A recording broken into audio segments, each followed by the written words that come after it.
So warm welcome in Hungary. My small slideshow will be showing in general our landscape and our region, which is northwest part of Hungary, and this called Szigetköz.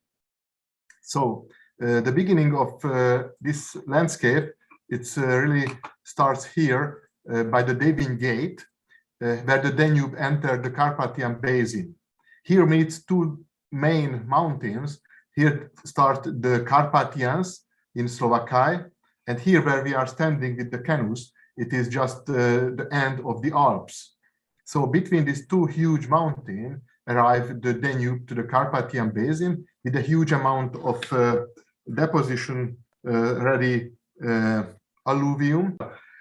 So the Carpathians and the Alps between the Danube arrive, and if we look in area photo, you can see that this is all our region is an inland delta of the Danube. So all our square centimeters is founded by the Danube.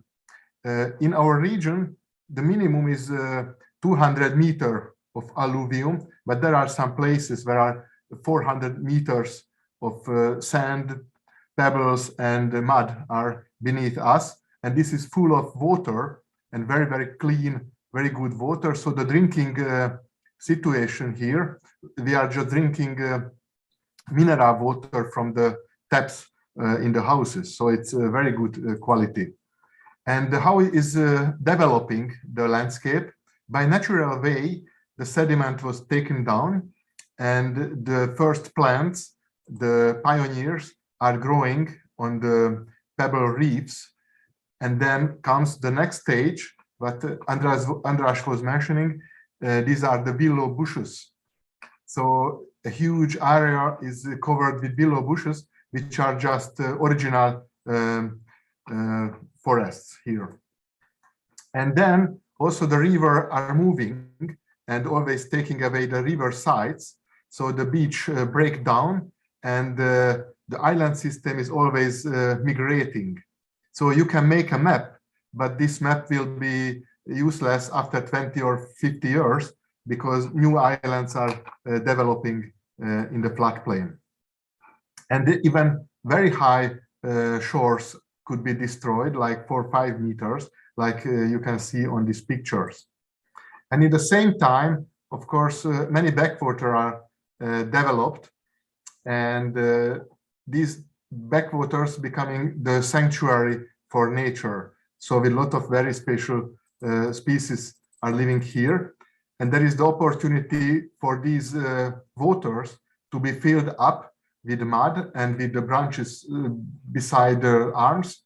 So slowly, after hundreds of years, they are becoming bog formations. And after bog formations, they could be swamps. And after swamps could arrive the willow poplar forests, which could be in parallel in time, of course.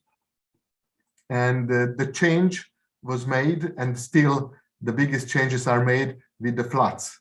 And these floods are quite regular. And the end of the succession is the hardwood groves or forests, which lately the smallest area in the Szigetköz. And now just look into an orthographic photo. This is our village, and you can see here is a dike which divides the landscape. This is the remained floodplain. It was rebuilt, this dike, 1910, so 113 years ago, and this really divided the land into two parts. This is the real floodplain, which is complete natural, by the way, how I mentioned before. And this is the nowadays man-used area for agriculture use. Of course, here the forests are used for agriculture, not all. Some part is highly protected and you cannot do any forestry work. But this area mainly used for agriculture.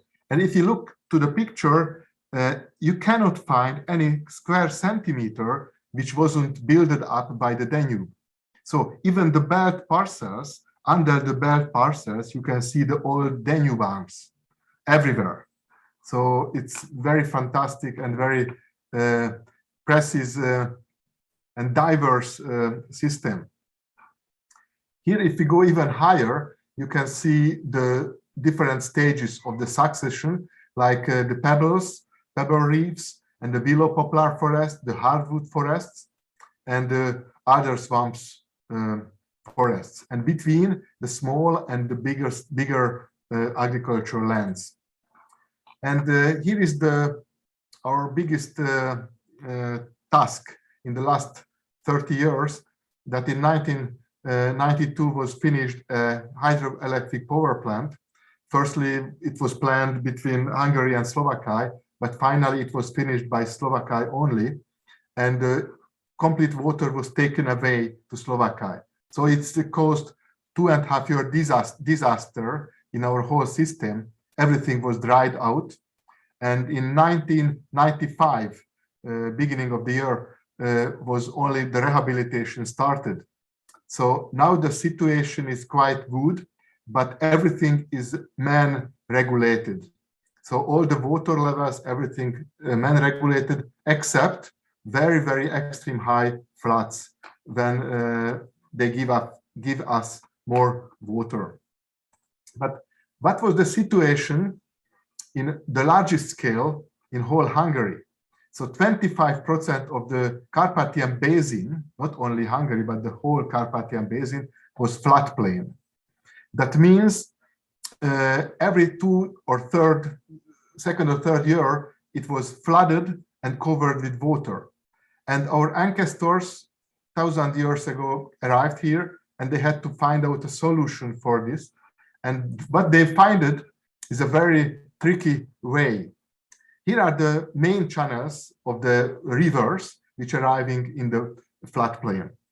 And beside of these are always developing from the first flood level, mud reef along the arms, river arms.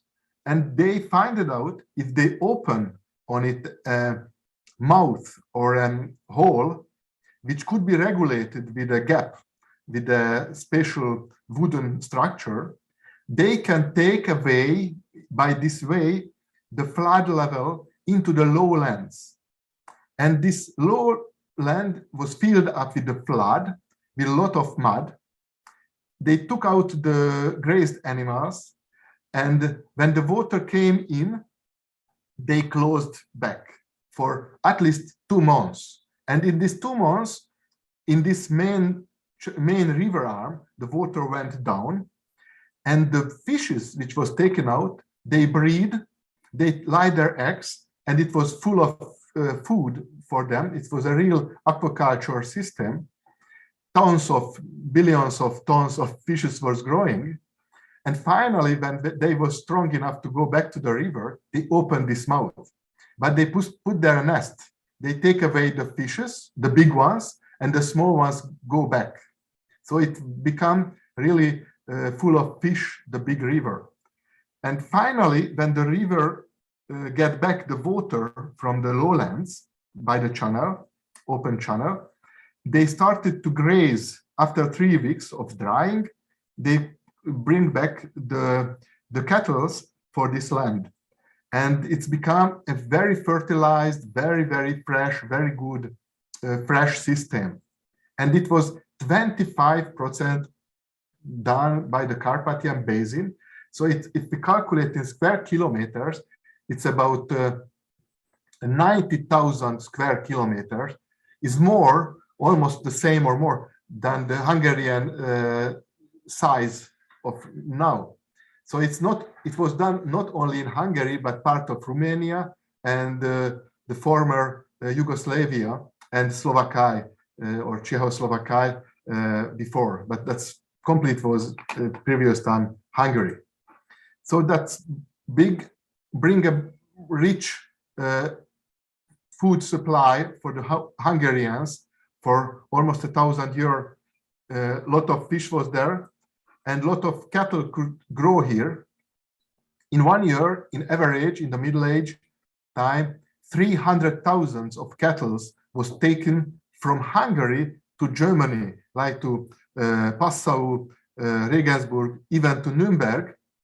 And each city in Germany had a Hungarian cattle market where the very good food was sold.